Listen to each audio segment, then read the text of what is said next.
عمومی طور پہ جب نکاح ہوتا ہے تو خاتون نے گھر چھوڑ کے شوہر کے گھر میں آنا ہوتا ہے۔ ایک تہذیب اس گھر کی تھی، ایک اس نئے گھر کی ہے، اس میں تھوڑا سا تفاوت ضرور ہوگا۔ خاندانوں کے فرق سے تھوڑا سا فرق یہ ہوتا ہے،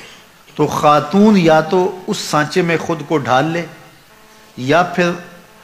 وہ خاندان خاتون کے مزاج کے مطابق ڈھل جائے، دونوں میں سے ایک ہوگا، تب موافقت پیدا ہوگی۔ جب خاتون کی یہ ضد ہوتی ہے کہ میں جو کلچر، جو تہذیب اور جو مزاج رکھتی ہوں یا جو رسوم و رواج میرے میکے خاندان کے تھے وہ فائق ہیں اور اس خاندان کو بھی وہی مجھ سے سیکھنے چاہیے اور اس کے مطابق چلنا چاہیے، تو پھر مشکل ہوتا ہے، اس لیے کہ اس ایک کے لیے 10 خاندان کے لوگ نہیں بدل سکتے۔ تو اگر یہ اپنے آپ کو ان 10 لوگوں کے مزاج کے مطابق ڈھال لے،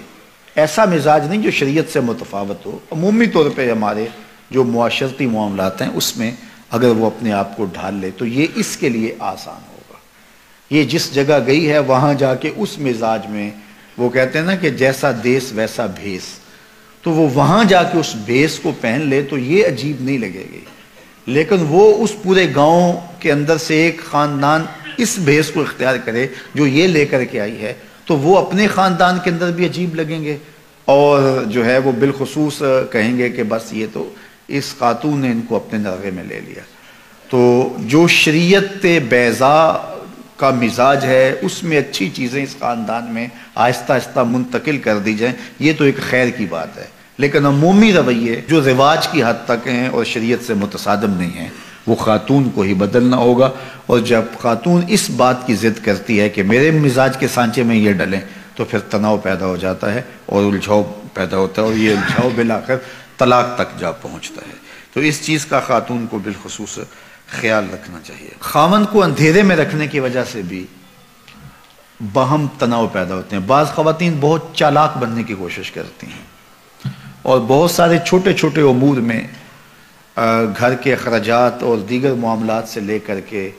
جو ہے وہ خاندان کے دیگر امور تک اپنے خاوند کو اندھیرے میں رکھنے کی کوشش میں لگی رہتی ہیں۔ ایسا ہوتا نہیں ہے، کچھ خاوند ایسے ہوتے ہیں جو ان کو کسی چیز کی سمجھ نہیں آتی ہے، لیکن عمومی طور پہ اکٹھے رہتے ہوئے یہ بات سمجھ میں آتی ہے۔ تو بعض تو کہتے ہیں کوئی بات نہیں، یہ ہوتا ہے، لیکن بعض کے اندر طبع کی سختی اتنی ہوتی ہے کہ اس کو پھر گوارا نہیں کر پاتے، اور پھر عورت اس عادت سے مجبور ہو کر پھر دوبارہ اسی کام پہ آتی ہے،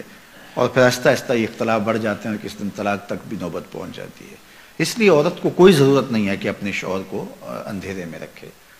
شوہر اس کو جتنی اجازت دیتا ہے، جتنا آگے بڑھنے کی، اخراجات کے حوالے سے، رشتہ داروں کے ساتھ معاملت کے حوالے سے اور دیگر جو ہے وہ معاشرتی تعلقات کے حوالے سے، بیوی کو اتنا ہی آگے بڑھنا چاہیے اور شوہر کی مرضی، مشاورت اور رضا کے مطابق ہونا چاہیے، تو اس سے انشاءاللہ ایک خوبصورت ازدواجی زندگی جنم لیتی ہے۔ لیکن اگر خاتون کہے کہ بس نہیں ہے، میں خود اپنی مرضی کی مالکہ ہوں اور شوہر کو میں پتہ بھی نہیں چلنے دوں گی اندھیرے میں، تو ایک دن جب اس کی خبر اس کو ہوتی ہے تو پھر ایک دم اس کا غصہ عود کر آتا ہے، جس کے نتیجے کے اندر تلخی پیدا ہوتی ہے۔ تو خاتون کو یہ کبھی نہیں کرنا چاہیے،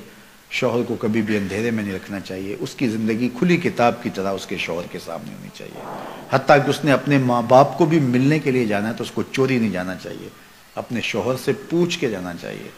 اور اگر وہ اجازت نہیں دیتا تو اس کے لیے بھی شریعت نے ضابطہ دیا ہے کہ ایک مدت اس کی مقرر کی ہے، اور اس میں بھی سسرال کے حالات کی مطابقت میں کہا ہے کہ جو ہے وہ جا سکتی ہے، لیکن وہ شام تک گھر پلٹ آئے گی۔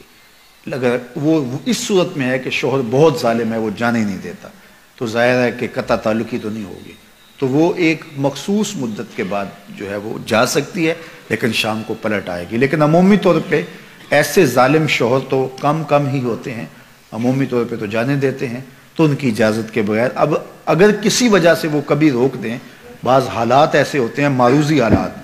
تو پھر بیوی کو رک جانا ہی اس کے لیے عافیت ہوتی ہے۔ آج کل تو دیگر ذرائع سے حال احوال جو ہے وہ میکے کے معلوم ہوتے رہتے ہیں، تو اس لیے یہ کہنا کہ بس تم مجھے روک نہیں سکتے ہو تو میں جاؤں گی، تو یہ چڑ اور ضد پیدا